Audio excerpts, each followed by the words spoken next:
Yeah, just a couple of questions actually about equipment financing, right? So Uh-huh.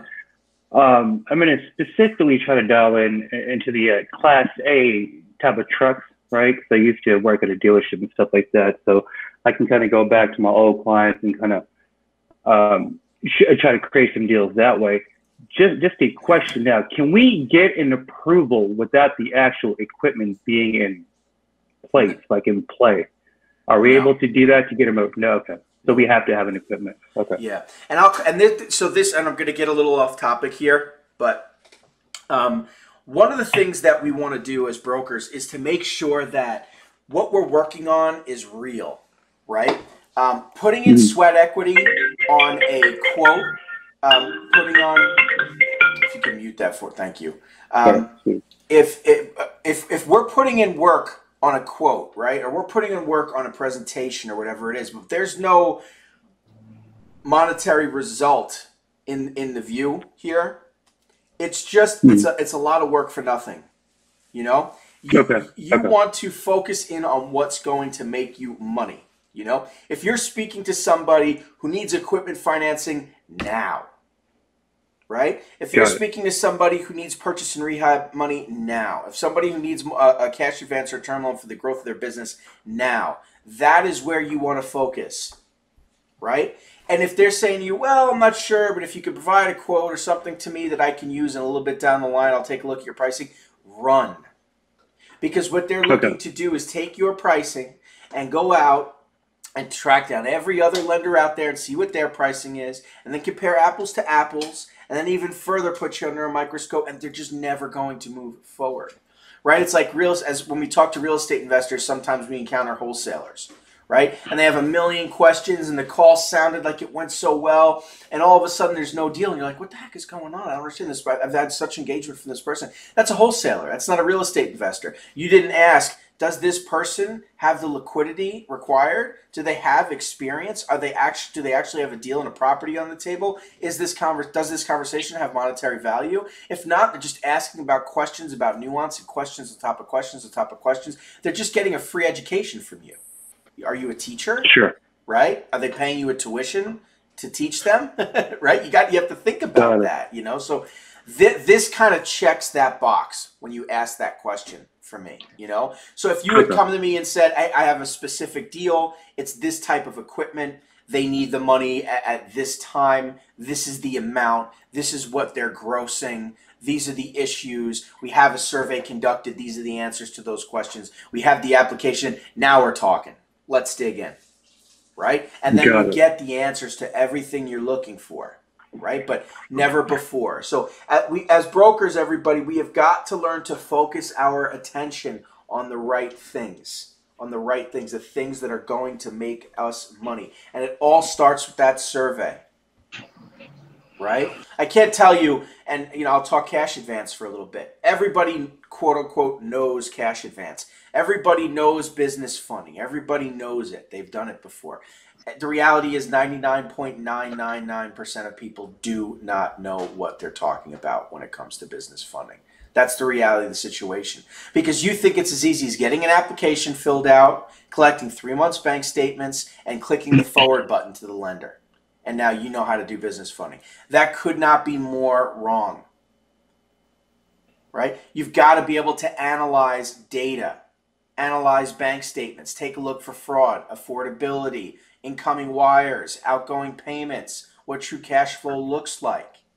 You got to be able to put together what a repayment plan might look like. You've got to be able to spot the issues. You've got to be able to work out whether or not this person's going to even take the money in the first place. Brokers who can take the information and figure out for themselves what's a fundable deal and what's a waste of time are the ones that make money. Ones that just forward to somebody else, are just expecting someone else to do the work, are focused on helping everyone. You got your customer service hat on. There's nothing's going to come of it. It's just going to be a ton of wasted time, right? And so these are crucial, crucial lessons. And I know I'm getting a bit off topic here, but to me, it falls all into one bucket. These are crucial, crucial lessons that all of you can learn from the mistakes of my past and my colleagues' past We've learned these lessons. We have these battle scars. You don't have to. You just have to listen to us, what we're saying to you now, and it'll help you get to the money much, much, much, much faster. So anyway, Nizal, sort of a detailed answer there, but does that make sense? Yes, sir. Perfect. Thank you. You got it. And I just want to piggyback on separation. So understand, as brokers, we're going to get a lot of different inquiries, and so you start with a main list, but you got to understand that you're always taking your list and making a smaller list from that list. So if I'm speaking to people, I'm then going to put them into a new bucket. There are people who are going to be ready to work with me right now in the next couple of weeks, next couple of days. That's one bucket. Then there's other people who may not be ready for a month, 2 months, 3 months down the line. I put those people into a separate bucket, and then I set up my follow-ups with those people in the future, because we only have a small amount. We all have the same amount of time, the same 24-hour clock. We got a small time to get business done. And a lot of times we wind up spending energy on clients that aren't ready right now, that won't be ready for months down the line. And then we wind up getting frustrated because we're working on with the wrong client at the wrong time. If you know that someone's got an equipment, I need the VIN number, I need the pictures, I'm ready to go because I'm ready to make this happen for you. If they're not ready to make it happen right now, put them in the appropriate box and say, okay, now they're a warm lead for you, and I'll reach out to them in a couple of months. Hey, how's everything coming along? I know you were looking for a truck last time. How are you in that process? Are you ready? Is this a good time for you? And now that gives you that credibility. You're building your book. So the book is not built overnight. The book is built by first starting with cold, warming them up, and then figuring out who's hot right now and who will be hot down in the future, and dividing your time accordingly so you're not wasting energy and you're closing deals consistently and have deals down the line coming in the pipeline. Absolutely. Absolutely. Great point, Christopher. And here's a visual, everybody. If you notice, I'm presenting my screen. Your tracker and client list is just so important for doing exactly what Christopher had just mentioned. So I'll give you a quick walkthrough for those of you who aren't using yours, for anybody new. In your clients tab, and I guess it's a little small, so I'll make it bigger, but in your client, you'll notice there's a lot of tabs. You have your milestones, your trackers, your numbers of what you want to do. You have your clients, right? Anybody who's applied, who's put an application in, that's negotiating. Any deal that died obviously goes in dead deals. Any client that you funded goes into your clients, right? When you go over to your active leads, these are people who are actively interested in working with you, right? You talk to them, they want to apply, you have the call scheduled, whatever it is, right? This is before they submit the application. And you're following up. You're talking to this person. You're asking basic questions in your message, your email. You're getting ready to figure out whether or not this person is somebody you're going to talk to on the phone. They're going to submit the application, whatever.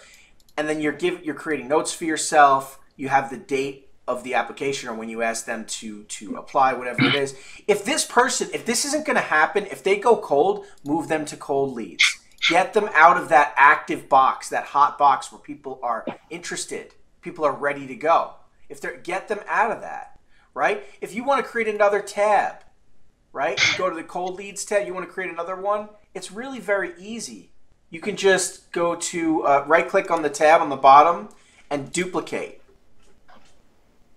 And now you have copy of cold leads. We can call this, summer 2021. And now these are people who say to you, hey, I'm not interested today, but call me back in the summer, and drop them in that bucket. Right? You can break up quarterly buckets, whatever it is. But it's like Christopher said, you start with the list, you make it smaller. You scrub it. Right? If you just got time wasters, just get them out of here altogether. But make no mistake about it, we have got to use these tools. We have got to have these lists for ourselves set up and ready to go. Right? And we've constantly got to look at our data and think about how we can whittle down and focus in on what good data is. Right? Very, very important thing that commonly gets overlooked. If you're dealing in volume with tons and tons of people, how are you organizing that data, that volume? How are you sifting through that to get to the gold? Are you even doing that? Because if you're just living every day off of another page in your notebook, another post-it on the computer screen or on the desk, you're never gonna be able to deal with all that information. You're never gonna go back and remember this person or that, and you're just gonna have a stack high of notebooks that you're never ever gonna go through, and Post-its everywhere that you're never gonna clean up, that are just everywhere. It's a chaos, absolute chaos. You won't succeed. You just won't succeed. You know, we have these tools built for you. We have these systems in place for you. We have these trainings in place for you to teach all of you how to do this stuff in the first place, how to organize yourselves, right? These are very, very important lessons that we want you to take seriously. And if you do that, you will succeed. So anyway, some great points there. A great question by Nizal, some iteration from Christopher and I. So hopefully you all learn these lessons. You take these things seriously, and in the near future, you won't have to encounter these mistakes, right? These issues. You'll just quickly move beyond them, and you're that much closer to making money, right? So anyway, Michael Valadares, how are you doing?